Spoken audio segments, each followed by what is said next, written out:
going to talk about why the Central Subway is a bad idea and present new information that shows how bad this project actually is. Now, just a couple of ground rules. My name is Bob Feinbaum. I'll moderate this discussion. We're going to have 5 speakers. We'll try to keep our presentation to about 15 to 20 minutes, although we may go a little bit longer, after which we'll take questions from the press. So, the Central Subway is a project that we've been opposing for the past 2 years. And a lot of people trying to say this is a done deal, that you can't do anything about it. But the fact of the matter is that the federal government has not yet come through with the $943 million of funding that the Central Subway absolutely needs. No federal funding, and therefore the project cannot proceed. And those of you who have been following this probably know that back in Congress, Congressman McClintock has put in a bill that would eliminate funding for the Central Subway. It's in the House of Representatives at the present time. So, believe me, this is not a done deal.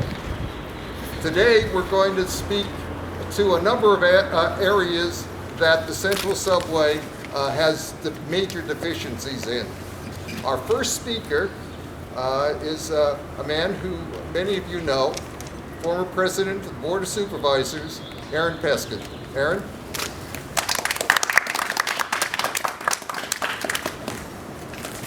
Thank you, Bob. Good afternoon, everyone. My name is Aaron Peskin. I'm the former president of the Board of Supervisors and the former supervisor for the northeast corner of San Francisco, District 3.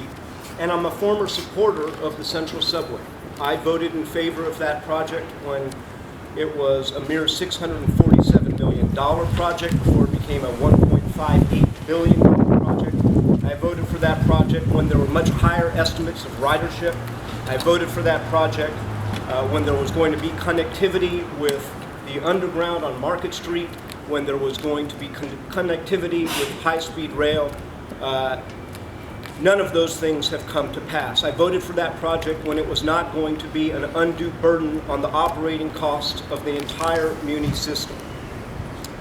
As I've watched this project evolve over the last couple of years, I've been astounded by the repeated deception that is emanating out of the San Francisco Municipal Transportation Agency, deception that is being perpetrated on the United States Federal Transportation Agency and the United States Congress.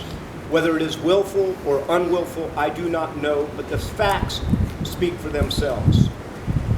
This project is not inevitable.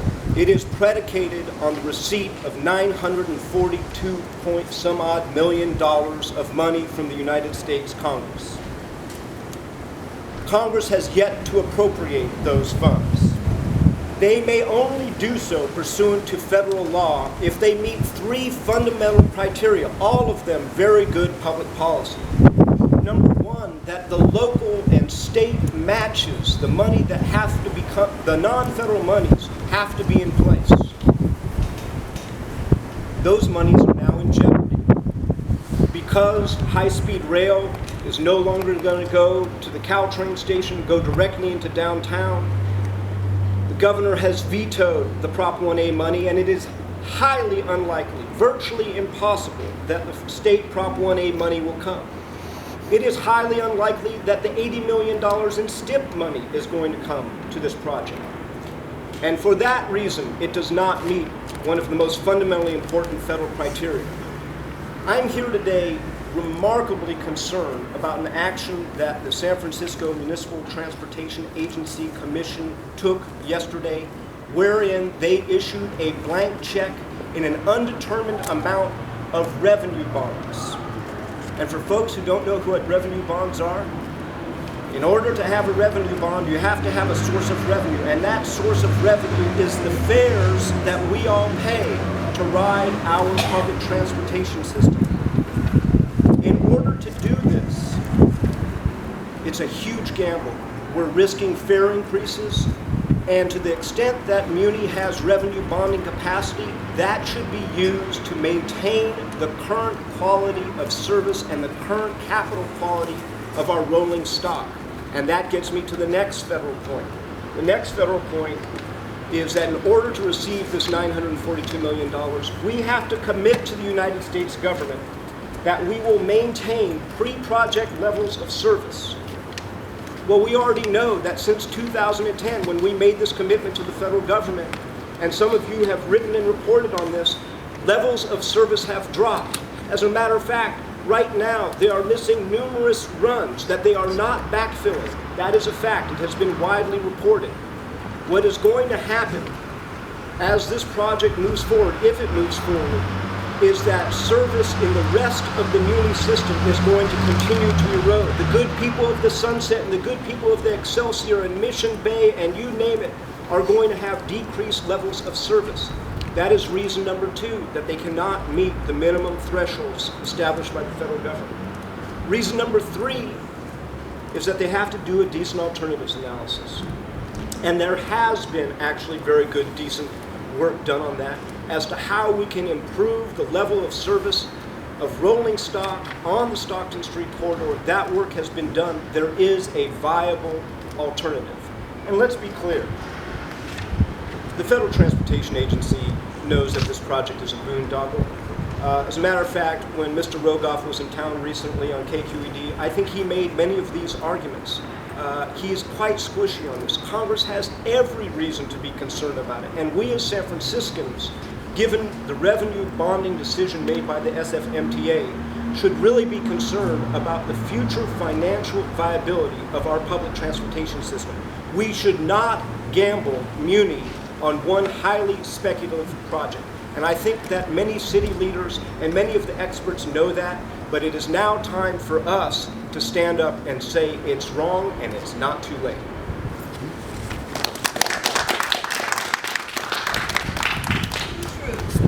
Thank you, Aaron. Our next speaker is another person who's well known to you, former judge, former state senator, Quentin Kopp.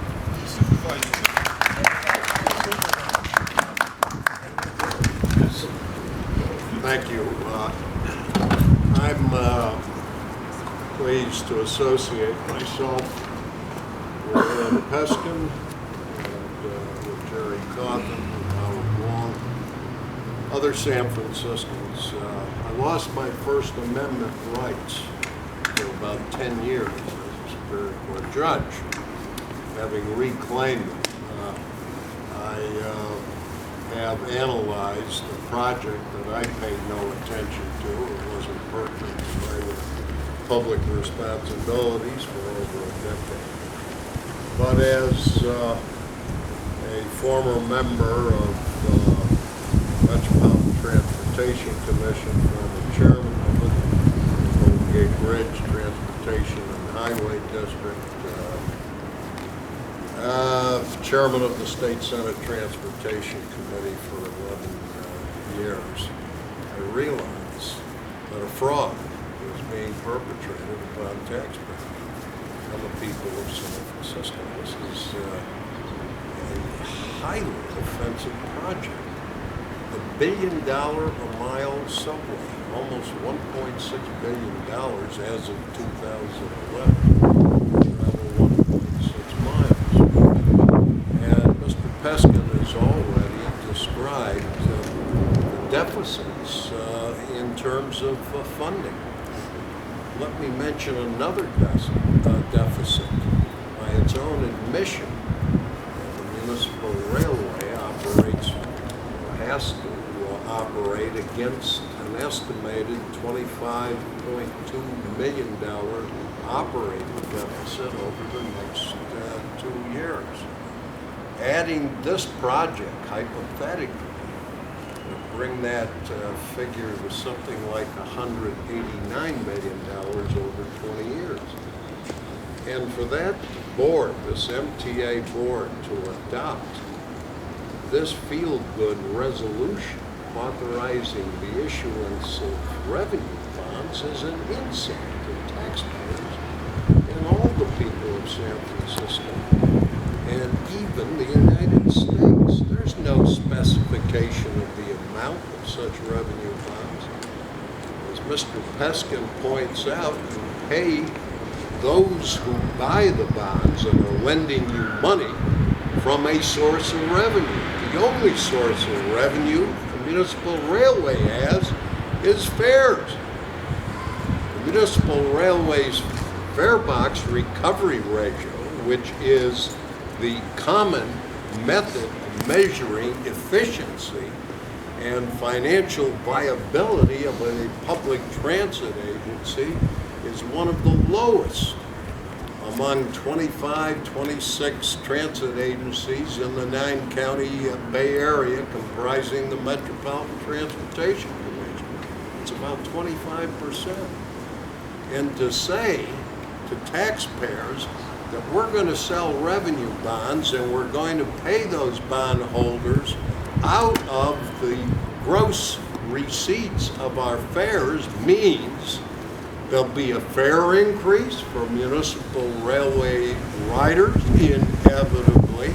It means that capital projects which have been identified as being about $25 billion in needs won't be accomplished, and it means, as Aaron Peskin mentions, a decline in service, meaning particular routes, either truncated entirely or altered with respect to various stops being eliminated.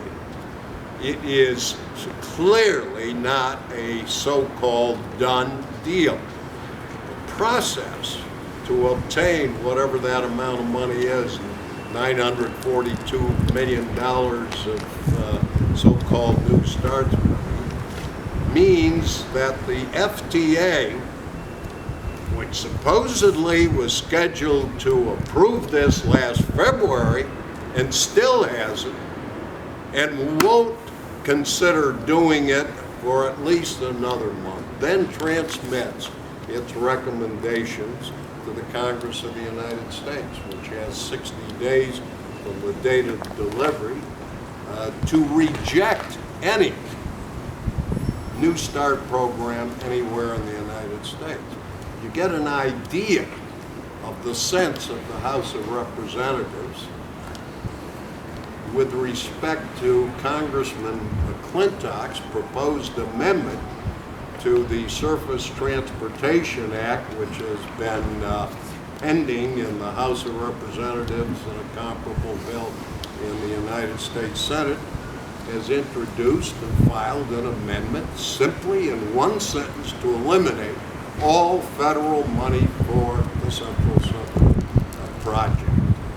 And as indicated, the veto of Governor Brown was instructive and should be instructive last year of some $61 million that the MTA led people to believe and has represented in a deceitful way would comprise a major portion of the local, $127 million share.